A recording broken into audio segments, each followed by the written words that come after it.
நீண்ட ஆயுளோடும் நல்ல சுகத்தோடும் மனம் நிறைந்த மகிழ்ச்சியோடும் எப்பொழுதும் இன்பமாயிருக்க கடவுளை பிரார்த்திக்கொண்டு தெய்வீக களஞ்சியம் சேனலுக்கு உங்களை அன்போடு வரவேற்கிறேன். ஆன்மீக அன்பர்கள் அனைவருக்கும் என் பணிவான வணக்கத்தை சொல்லிக்கொண்டு இந்த பதிவினை தொடங்கலாம் வாங்க. நம்ம சேனலை இப்போ தான் ஃபஸ்ட் டைம் பார்க்குறீங்கன்னா ப்ளீஸ் சப்ஸ்கிரைப் பண்ணிக்கோங்க. நான் போடுற பதிவுகள் உடனுக்குடன் உங்களை சேரும். அதன் மூலம் நீங்கள் கேட்டு பயன்பெறுவீர்கள்.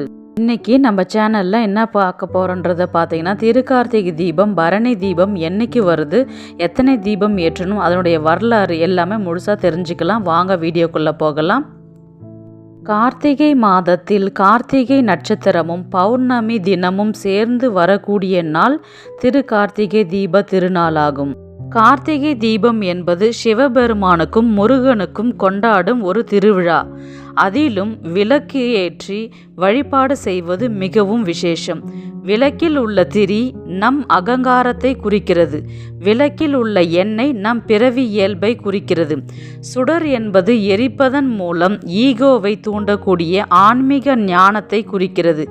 எனவே தீபங்களை ஏற்றுவது தீமைக்கு எதிரான நன்மை மற்றும் வெற்றியை குறிக்கிறது.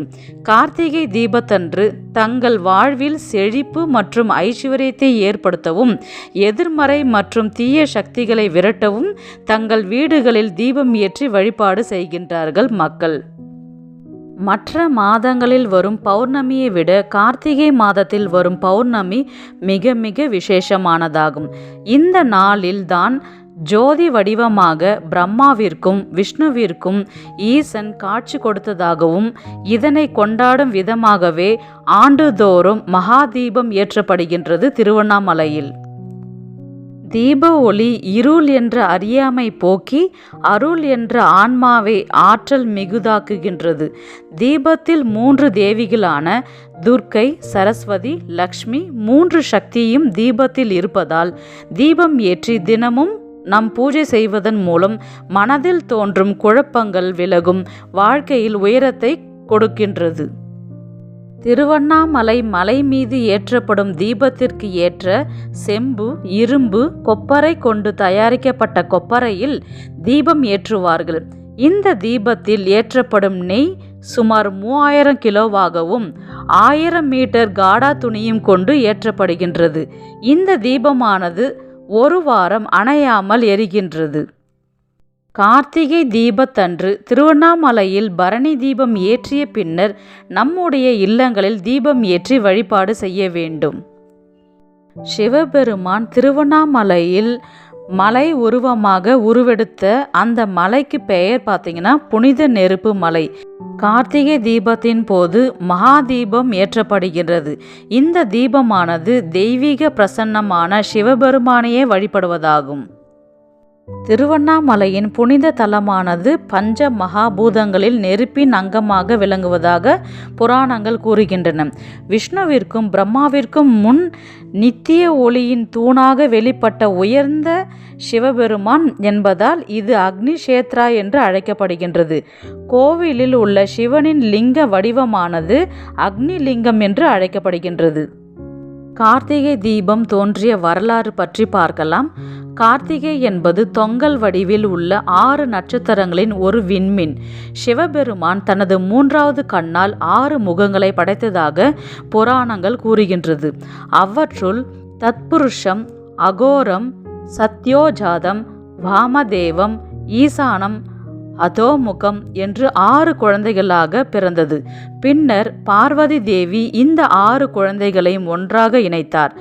பின்னர் இந்த 6 நிம்பிகளுக்கும் அவர்களின் சேவைக்காக அழியாமையை ஆசி வழங்கினார்.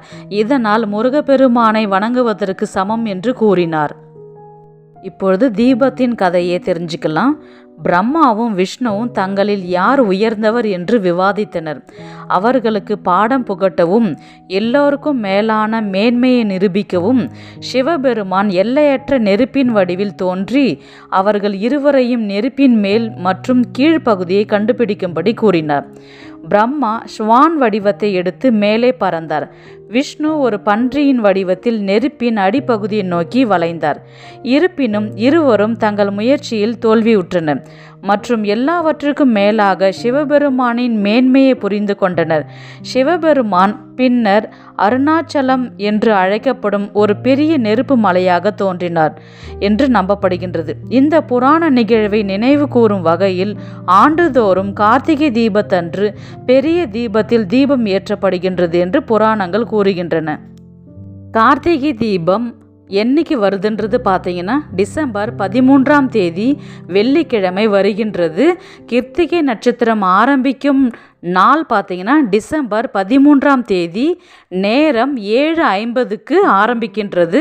கிருத்திகை நட்சத்திரம் முடியும் நேரம் பார்த்தீங்கன்னா டிசம்பர் 14ஆம் தேதி அதிகாலை 5:48 மணிக்கு முடிகின்றது. இதனுடன் பிரதோஷமும் வருவதால் இன்னும் கூடுதல் சிறப்பு வாய்ந்தவையே. கார்த்திகை தீபத்தை 3 தினங்களாக கொண்டாடப்படுகின்றது. அதில் முதலாவதாக குமாராலய தீபம், இரண்டாவது சர்வாலய தீபம், மூன்றாவது விஷ்ணுவாலய தீபம் என்று வழிபட்டு வருகின்றோம். 3 நாள் தீபத்தின் மகிழ்மை என்னன்றது பார்த்தீங்கன்னா, முதல் நாள் தீபமான குமாராலய தீபம் முருகப்பெருமானுக்கு ஆலயங்களில் வழிபடும் முறை. இரண்டாவது பார்த்தீங்கன்னா விஷ்ணு ஆலயங்களில் ரோகிணி நட்சத்திரத்தில் வரும் கார்த்திகை தீப திருநாள் அன்று விஷ்ணுவாலய தீபம் என்று ஏற்றப்படுகின்றது. கார்த்திகை மாதத்தில் வரும் பௌர்ணமி தினத்தில் கொண்டாடப்படும் தீப திருநாள் சர்வாலய தீபம். இது 3வது நாள். 3வது நாளே பரணி தீபமும் ஏற்றப்படுகின்றது. சிவபெருமானுக்கு காட்சி அளித்ததை நினைவு கூறும் வகையில் திருவண்ணாமலையில் உச்சியில் 2668 அடி உயரத்தில் கொப்பரை வைக்கப்பட்டு டன் கணக்கில் நெய் ஊற்றி மாலை 6 மணி அளவில் பரணி தீபம் ஏற்றப்படுகின்றது. விரத முறை பார்க்கலாம். அதிகாலையில் எழுந்து நீராடிவிட்டு பூஜை அறை அலங்காரம் செய்ய வேண்டும்.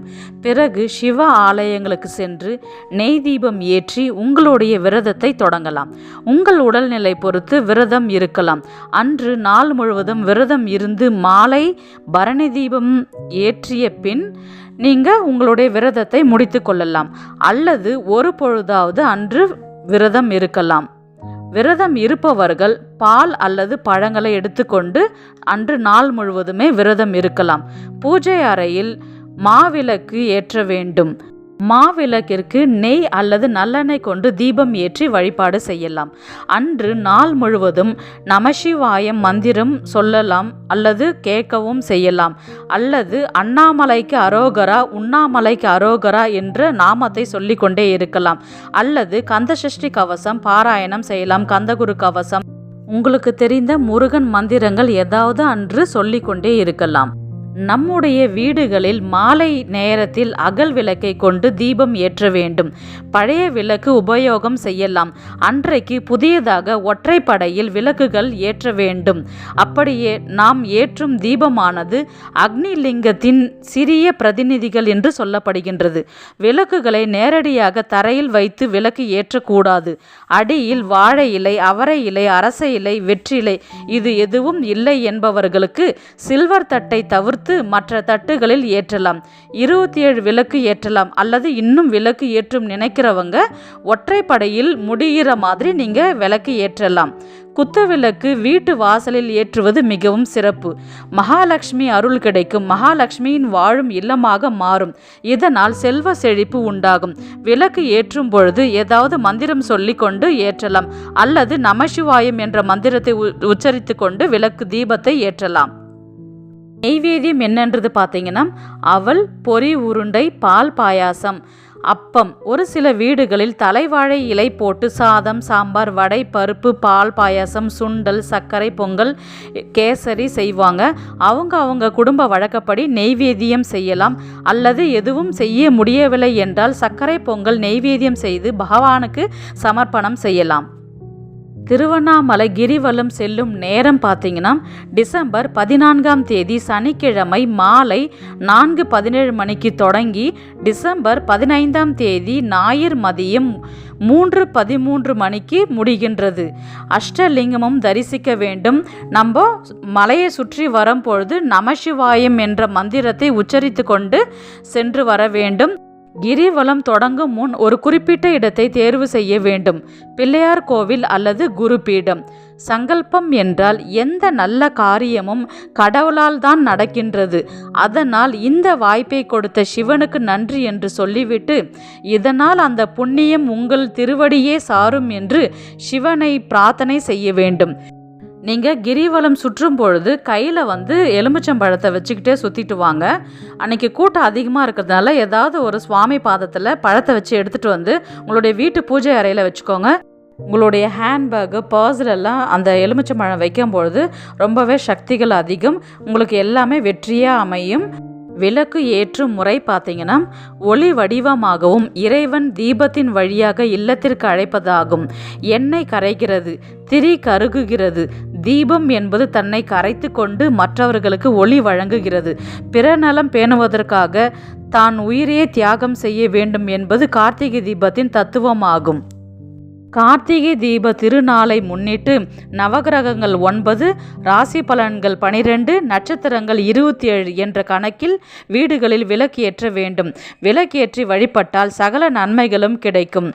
அன்று சிவ ஆலயம் மற்றும் முருகன் கோவில்களில் சிறப்பு பூஜைகள் செய்யப்படும்.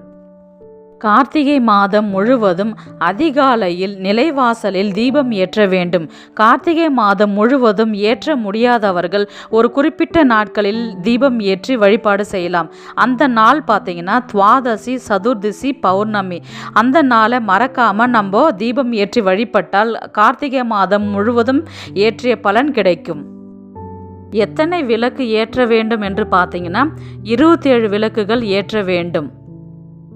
எந்த திசையில் விளக்கு ஏற்றினால் என்ன பலன்கள் என்று பார்க்கலாம். கிழக்கு திசை கஷ்டங்கள் விலகும். மேற்கு திசை கடன் தொல்லை நீங்கும். வடக்கு திசை திருமண தடை அகலும். தெற்கு திசை விளக்கு ஏற்றக்கூடாது.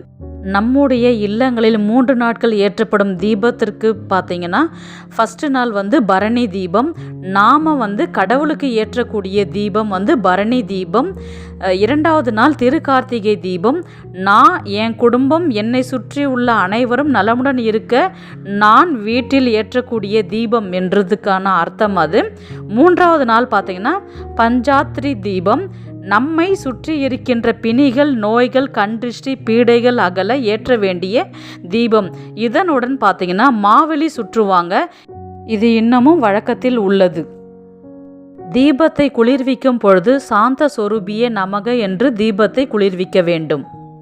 கார்த்திகை தீபம் ஏற்றதுனால நமக்கு என்னென்ன பலன்கள் பார்த்தீங்கன்னா, எதிர்மறை நீங்கும், குடும்பத்தில் மகிழ்ச்சி நிலவும், ஐஸ்வர்யம் பெருகும், உங்களுடைய எண்ணம் ஈடேறும், கவலைகள் முற்றிலும் நீங்கும். திருக்கார்த்திகை திருநாளில் மனதார பிரார்த்தனை செய்து உங்களுடைய வேண்டுதல்கள் வைத்து சிவன் மற்றும் முருகனின் அருள் பரிபூர்ணமாக உங்களுக்கு கிடைக்கட்டும். இந்த வீடியோ உங்களுக்கு பிடிச்சிருக்குன்னு நான் நினைக்கிறேன். நெக்ஸ்ட் ஒரு நல்ல பதிவில் சந்திக்கலாம். உங்களிடமிருந்து விடைபெறுவது உங்கள் புனிதவதி.